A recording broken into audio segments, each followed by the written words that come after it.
حضرت امام زین العابدین علیہ السلام، جن کو سید الساجدین بھی کہا جاتا ہے، زین العابدین کا مطلب ہے عبادتوں کی زینت امام۔ یہ مولا علی علیہ السلام کی نسل سے چوتھے امام ہیں۔ ان کے ایک بیٹے امام محمد باقر ہیں علیہ السلام ہے، وہ بھی امام ہیں، اور ان کے والد گرامی حضرت امام حسین علیہ السلام، اور ان کے دادا حضرت علی المرتضیٰ علیہ السلام۔ حضرت امام سجاد علیہ السلام نے واقعہ کربلا کے بعد جو اپنی مستقل طور پہ سکونت اختیار کی، وہ مدینہ منورہ میں اختیار کی۔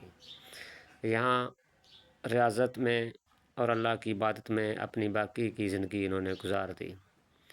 حضرت امام زین العابدین علیہ السلام کا ایک خادم جس کا نام تاریخ میں زید آتا ہے، وہ اکثر امام کے پاس آتا جاتا رہتا تھا، امام کے پیچھے نماز پڑھنی، امام کی محفل میں بیٹھنا، ریاض و نیاز کی باتیں کرنی۔ اور گھر کے معاملے میں جو زید تھا نا، وہ کافی غریب تھا، نہ گھر میں آٹا، نہ دال، نہ چاول، کچھ بھی نہیں ہوتا تھا، بس ہر وقت امام کی خدمت میں لگا رہنا، کبھی آ رہا ہے، کبھی جا رہا ہے، کبھی امام کے پیچھے نماز پڑھ رہا ہے، بس ہر وقت امام زین العابدین کی باتیں۔ اس کی جو بیگم تھی وہ اکثر اسے تانے دیتی تھی کہ تو امام کے پاس اکثر جاتا آتا رہتا ہے، ہمارے گھر میں کچھ بھی نہیں ہے، ہم تو کنگال ہیں، ہم تو غریب ہیں، تو امام سے کچھ مانگ ہی لے، کچھ دعا ہی کروا لے تاکہ ہمارے گھر کے حالات سنور جائیں۔ تو زید نے کہا نہیں، میں کبھی بھی ایسی کوئی بات نہیں کہوں گا، جب ان کی کریمی ہوگی، ان کی عنایت ہوگی تو وہ خود بخود ہی مجھے کچھ نہ کچھ عطا کر دیں گے۔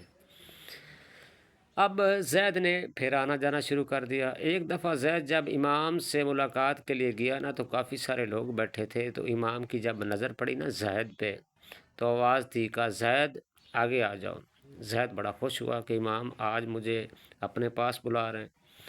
جب زید امام کے پاس پہنچا، امام زین العابدین علیہ السلام کے پاس، سلام کیا، کہا زید آج میرا دل چاہتا ہے کہ تمہیں کھانے کے لیے کچھ دوں، کھانے کے لیے کچھ لوگے؟ زید نے کہا مولا اگر آپ دیں گے تو میں کیوں انکار کروں گا؟ تو امام زین العابدین نے اپنے غلام منال کو حکم دیا کہ جاؤ پردے کے پیچھے ایک رومال ہے، رومال کے اندر 2 روٹیاں ہیں، وہ لا کے زید کو دے دو۔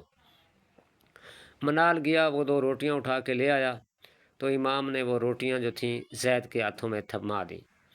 جب روٹیاں زید کے ہاتھوں میں تھما دیں تو امام نے کہا زید اگر تم چاہو تو ادھر بیٹھ کے کھا لو، اگر تم گھر لے جانا چاہو تو بے شک لے جا سکتے ہو۔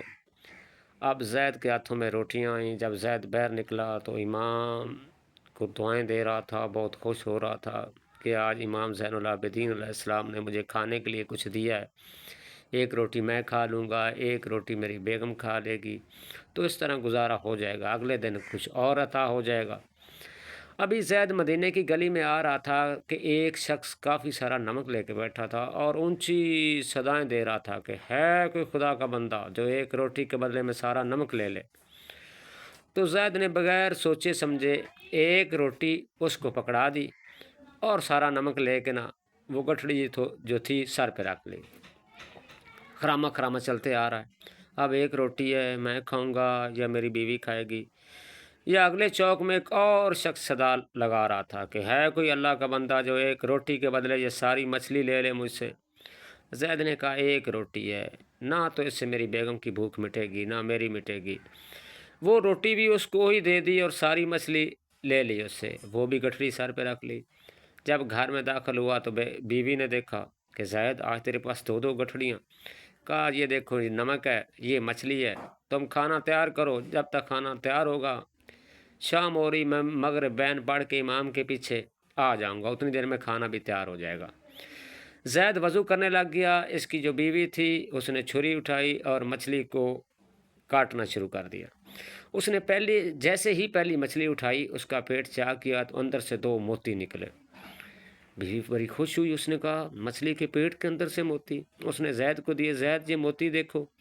زید نے موتیوں کو اٹھایا، جب ان کو دھویا تو بڑے عجیب قسم کے موتی تھے۔ اب زید نے وہ موتی لیے، بیوی سے کہا کہ ان موتیوں کو ہم کیا کریں گے؟ اس نے کہا کرنا کیا ہے، بازار میں جاؤ، صرافہ بازار میں کسی جوہری کے پاس ان کی قیمت لگواؤ۔ اب زید بڑی خوشی سے جا رہا ہے، امام کو دعائیں بھی دیتا جا رہا ہے۔ جیسے ہی جوہری کے پاس پہنچا اس کو موتی دکھائے تو وہ جوہری حیران رہ گیا، اس نے کہا زید آج تک میں نے ایسے موتی نہیں دیکھے، یہ موتی تم نے لیے کہاں سے؟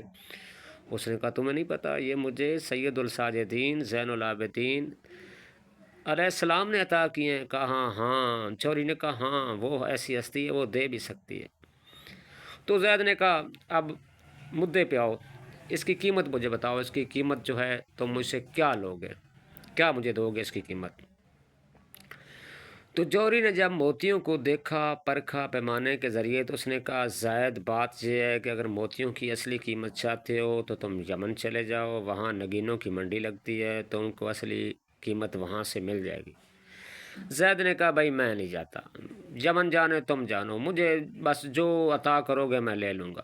اس نے کہا ایسے کرو اپنی چادر بچھاؤ۔ زید نے چادر بچھائی، 1 درہم سے اوپر زید نے کبھی زندگی میں پیسے دیکھے نہیں تھے۔ اس نے ساری تجوری جو تھی نا انڈیل دی چادر کے اندر۔ جب انڈیل دی تو زید نے گٹھڑی باندھی، چلتے چلتے گھر پہنچا، خوشی سے وہی گٹھڑی بیوی کے سامنے پھینکی۔ اتنی دولت دیکھ کے وہ بڑی خوشی، اس نے کہا زید اتنی دولت؟ کہا شکر ادا کرو اس خدا کا، اور شکر ادا کرو امام زین العابدین علیہ السلام کا جن کے صدقے سے ہمیں یہ عطا ہوا۔ تم بھی روز مجھے تانے دیتی تھی، دیکھو میرے امام نے ہمیں مالا مال کر دیا۔ ابھی آپس میں باتیں ہی کر رہے تھے کہ دروازے پہ دستک ہوئی۔ زید جب دوڑا تو وہی نمک والا شخص کھڑا تھا۔ اس نے کہا زید یہ روٹی اتنی سخت ہے مجھ سے چبائی نہیں جا رہی، یہ اپنی روٹی اپنے پاس رکھو۔ تو زید نے کہا بھائی نمک؟ کہا نمک بھی رکھو۔ زید نے روٹی لے کے گھر میں زید آ گیا۔ تھوڑی دیر کے بعد پھر دکل باپ ہوئی، دروازے پہ دستک ہوئے، پھر زید دوڑا، جب دیکھا تو مچھلی والا کھڑا تھا۔ اس نے کہا زید بھائی یہ جو روٹی ہے نا اتنی سخت ہے مجھ سے کھائی نہیں جا رہی، تم یہ روٹی رکھ لو۔ تو کہا بھائی مچھلیاں؟ کہا بھائی مچھلیاں بھی تم ہی رکھو۔ وہ دونوں روٹیاں زید کے پاس آ گئی، بیوی کو دی، کہا یہ مچھلی والا بھی روٹی واپس کر گیا، نمک والا بھی واپس کر گیا۔ اب ابھی وہ باتیں ہی کر رہے تھے کہ دروازے پہ پھر دستک ہوئی۔ جب زید پھر دوڑانا کہ اب کون آ گیا، دیکھا تو سامنے امام زین العابدین کا غلام منال کھڑا تھا۔ کہا منال تم میرے دروازے پہ؟ کہا ہاں مجھے سید الساجدین زین العابدین نے بھیجا ہے، اور کہا ہے کہ زید سے کہو کہ اگر اس کا کام ہو گیا ہے تو ہماری روٹیاں ہمیں واپس کر دو۔ کیا کہنے سید الساجدین زین العابدین علیہ السلام کی سخاوت کے۔ اگر آپ کو یہ واقعہ امام زین العابدین کی سخاوت کا اچھا لگے تو ویڈیو کو سبسکرائب کر دیجیے گا، لائک بھی کر دیجیے گا، شیئر بھی کر دیجیے گا۔